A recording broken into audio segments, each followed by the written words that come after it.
Bonjour à tous, c'est Yarlen de la chaîne Yarlen Lame de Feu et aujourd'hui je vais vous présenter mon armée d'à peu près 13 500 points dédiée à la faction Aeldari.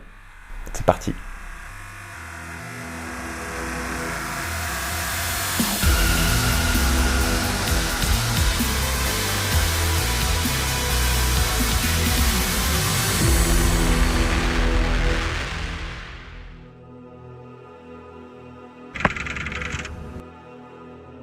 Alors l'histoire est un petit peu longue, mais vous allez comprendre le cheminement.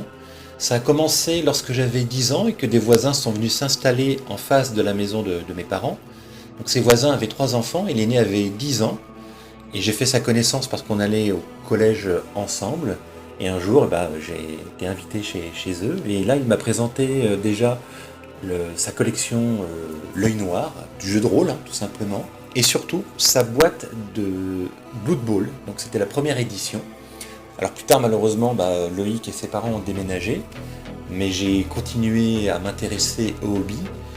Et en troisième, je me souviens avoir acheté la boîte de la deuxième édition de Blood Bowl. Et au collège, je continue encore à faire du jeu de rôle avec mes camarades de classe. C'est durant ces années de lycée, après avoir vu le troisième volet de la saga Alien, que le lendemain, je me souviens avoir discuté avec mes camarades en disant que ce serait vraiment super s'il existait un jeu de plateau où on puisse jouer à Alien. Et là, un de mes copains me fait écoute, ça tombe bien parce que là, dans le magazine, je crois que c'était Cassius Belli à l'époque, et bien il se trouve qu'il y a un article qui parle d'un jeu de plateau, qui ressemble fortement à Alien, puisqu'on joue des humains engoncés dans de grosses armures qui parcourent les coursives de vieux vaisseaux spatiaux et qui nettoient des aliens. Et donc bien évidemment, ce jeu c'était Space Hulk. Donc je me suis procuré l'édition du jeu Space Hulk, et puis avec mes copains, on a joué à ça. Et l'un de mes copains a dit tiens, c'est drôle parce que chez moi j'ai un jeu qui s'appelle Space Crusade. Et il nous a donc initié à Space Crusade. Et ce même copain me présente un soir une extension à Space Crusade qui s'appelait Eldar Attack. Et donc là, tout de suite, j'ai succombé au design de ces figurines et puis surtout à leur histoire. Il n'y avait pas grand-chose à l'époque. Dans ce petit livret de règles, on avait 2 pages qui étaient consacrées à l'histoire des Eldar, qui nous expliquaient brièvement ce que c'était qu'un vaisseau monde et ce que les Eldar faisaient là. Et puis on avait des bribes d'informations supplémentaires dans les cartes que l'on sélectionnait en début de mission qui pouvaient servir à équiper son unité d'Eldar. Donc là, j'ai craqué parce que les Eldar me rappelaient un petit peu les elfes de l'univers de Tolkien. Et j'adhérais tellement à ce jeu de plateau que j'en ai converti mon grand frère, donc Fab, que vous pouvez voir de temps à autre sur la chaîne BLC.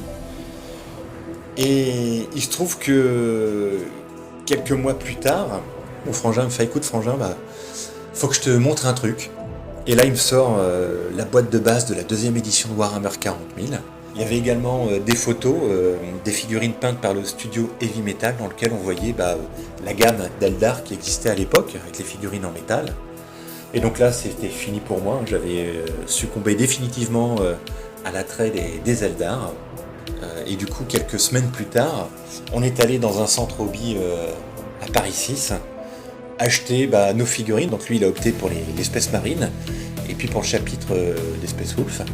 Et donc ça c'était en 1994, et figurez-vous pour la petite anecdote que nous a accompagné également Seti. Donc Seti, celui qui administre la chaîne BLC, enfin les arènes BLC pardon, et qui était je le connais depuis le collège puisque c'était un camarade de classe de mon grand frère.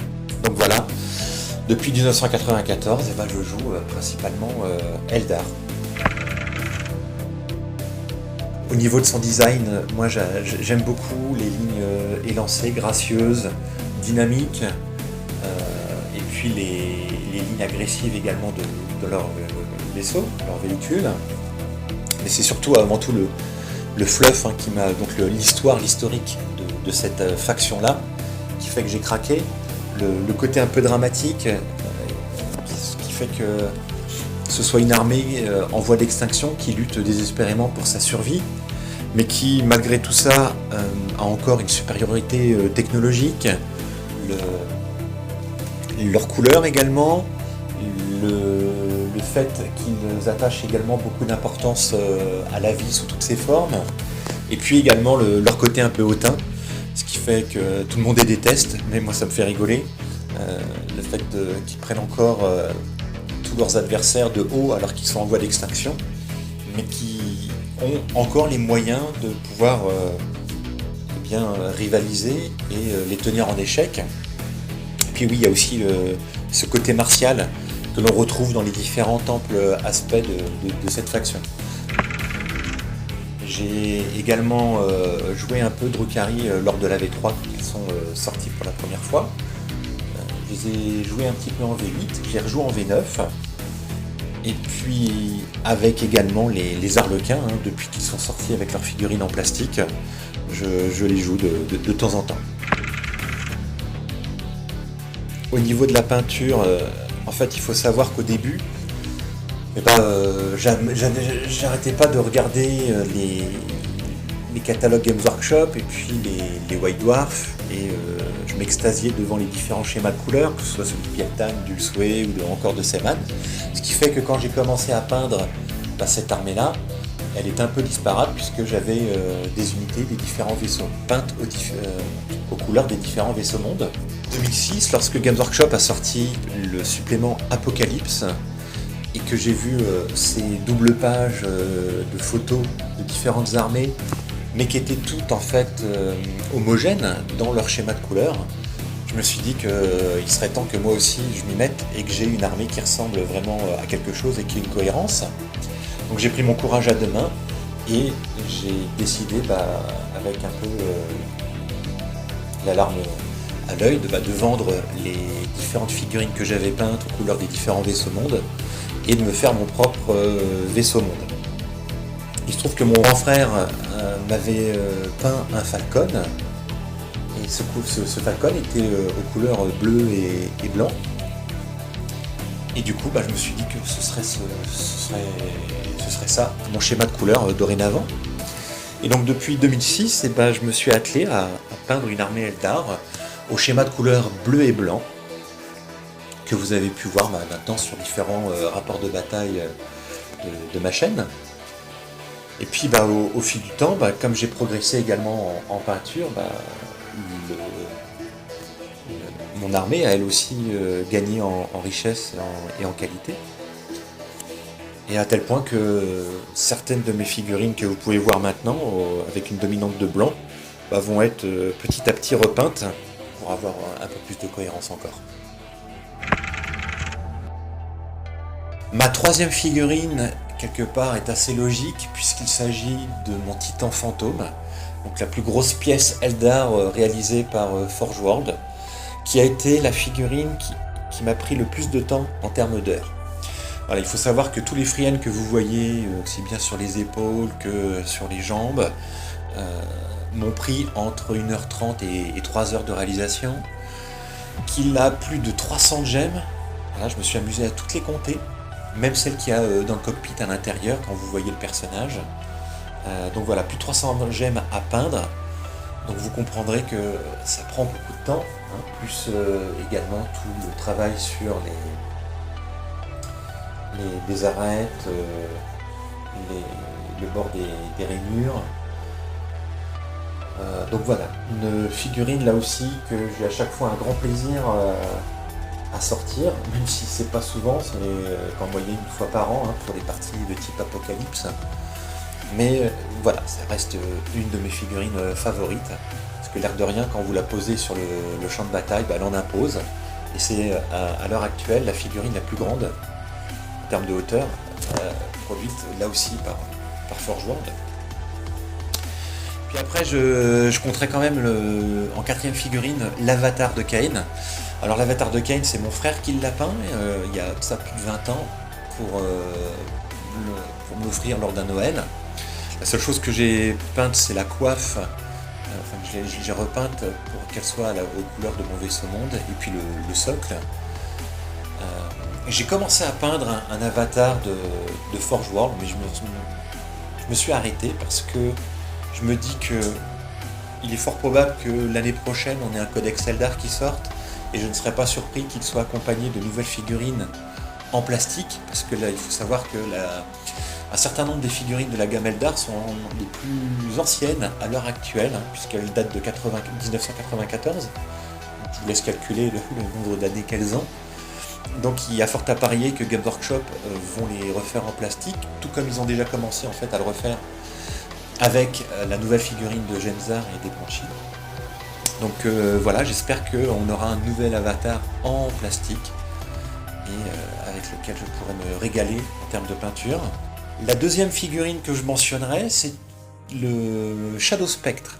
Donc c'est une figurine d'un temple aspect qui est apparu dans le supplément Forge World Doom of Mamiara, qui donc le premier d'une unité de 5 figurines que je vais peindre, mais je vous avouerai qu'elle avance tout doucement parce que là aussi le Shadow Spectre m'a pris beaucoup de temps, parce qu'au niveau de son armure je voulais lui donner un aspect un peu métallique non métallique.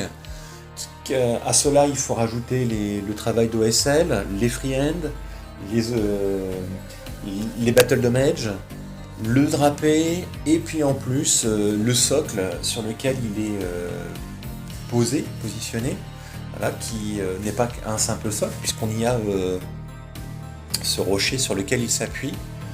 Voilà, donc ça ajoute encore du temps, mais ça offre encore une fois beaucoup de défis et je ne me lasse pas de le regarder de temps à autre. En premier, je mentionnerai Yvraine. Yvraine parce que c'est le personnage que j'ai peint qui m'a pris le plus de temps, mais qui m'a offert aussi la plus grande diversité de techniques à appliquer, puisque comme vous pouvez le voir sur cette figurine, il y a également déjà la chevelure avec ce dégradé qui m'a pris un certain temps, dans lequel sont chassés des pierres esprits, sont attachés des pierres esprits. Il y a également sa coiffe avec ses plumes et ses dorures. Il y a sa robe avec sa longue traîne qui est très très jolie. Donc tout le travail de tissu et puis là aussi de dorures qui sont chassées sur le derrière.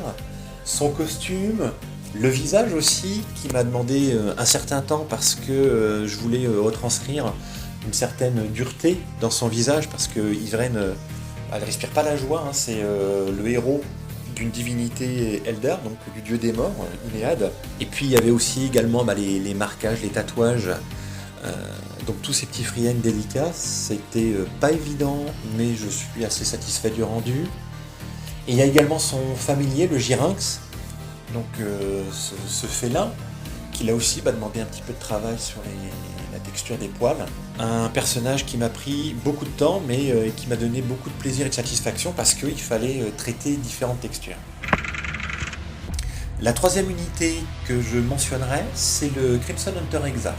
Pourquoi le Crimson Hunter Exarch? Parce que c'est une unité donc volante, c'est un aéronef, qui a apporté de la hauteur au jeu. Et puis j'aime beaucoup ces lignes très racées, très agressives, très dynamiques. Et pour moi, il est tout à fait dans l'esprit d'un volant Eldar. Et en plus de ça, il a eu aussi des règles assez sympathiques. Donc quand il a été commercialisé en 2013, si je ne dis pas de bêtises, non 2015, 2013, là aussi il m'a bien fait baver et du coup je me suis empressé d'en acheter un et puis de le peindre pour pouvoir le jouer. Ma deuxième figurine que j'ai grand plaisir à jouer, c'est le Grand Prophète, que ce soit à pied ou à moto. Le Grand Prophète apporte beaucoup de synergie à l'armée Eldar et ça c'est valable depuis la V2. Donc pour moi c'est une unité indispensable et qui reste très plaisante à jouer. En V2 elle était encore d'autant plus parce qu'en V2 on avait un supplément qui s'appelait Dark Millennium, et en fait quand vous arriviez à la phase psy, et bien vous aviez un paquet de cartes Warp qu'il fallait mélanger, et ensuite vous piochez des cartes dans ce paquet, et quand vous lanciez vos sorts, il fallait dépenser des cartes Warp pour alimenter vos sorts en énergie Warp, et puis parfois vous aviez des cartes de type justement Peril Warp, ou au contraire une carte qui vous permettait de passer automatiquement votre sort. Et puis vous avez d'autres petites surprises aussi assez rigolotes. Donc c'était là aussi une façon très agréable de jouer les farcis, les grands profils. Je mentionnerai en premier les araignées spectrales. Les araignées spectrales, c'est une unité que j'ai toujours jouée depuis la V2. C'est une unité que je joue encore aujourd'hui, même si elle a un peu moins de létalité, elle reste quand même très mobile.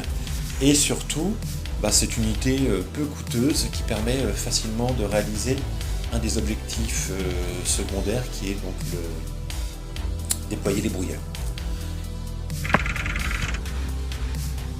Je mentionnerai déjà l'unité de guerrier fantôme.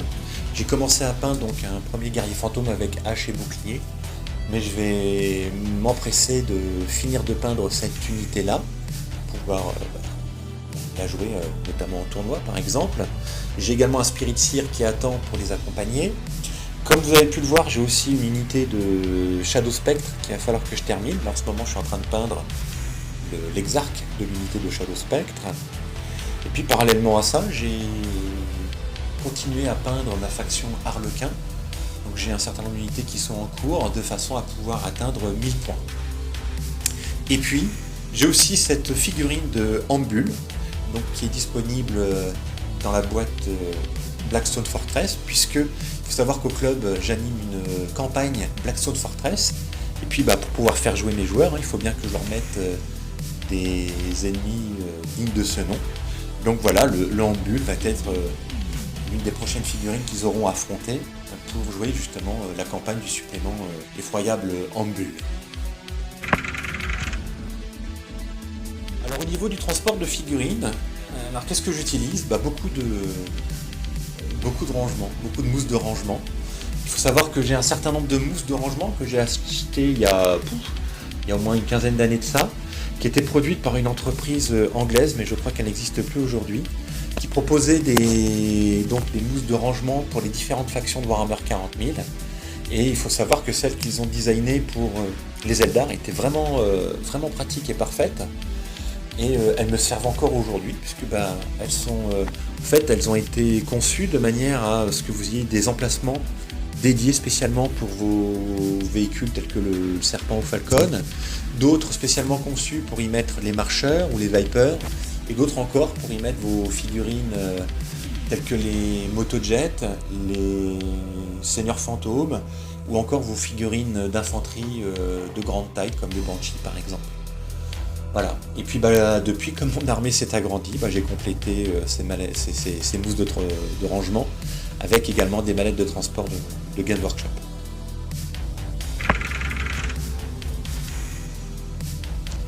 Alors à la question est-ce que j'épluche mes pommes de terre ? Eh bien moi je vous répondrai que il n'y a que les exodites pour manger les pommes de terre avec la peau. Et que moi, en tant que digne représentant de la faction Craftworld, on ne va pas s'abaisser à manger des pommes de terre avec la peau, non, on est un peu plus civilisé, plus raffiné. Et donc, j'épluche mes pommes de terre.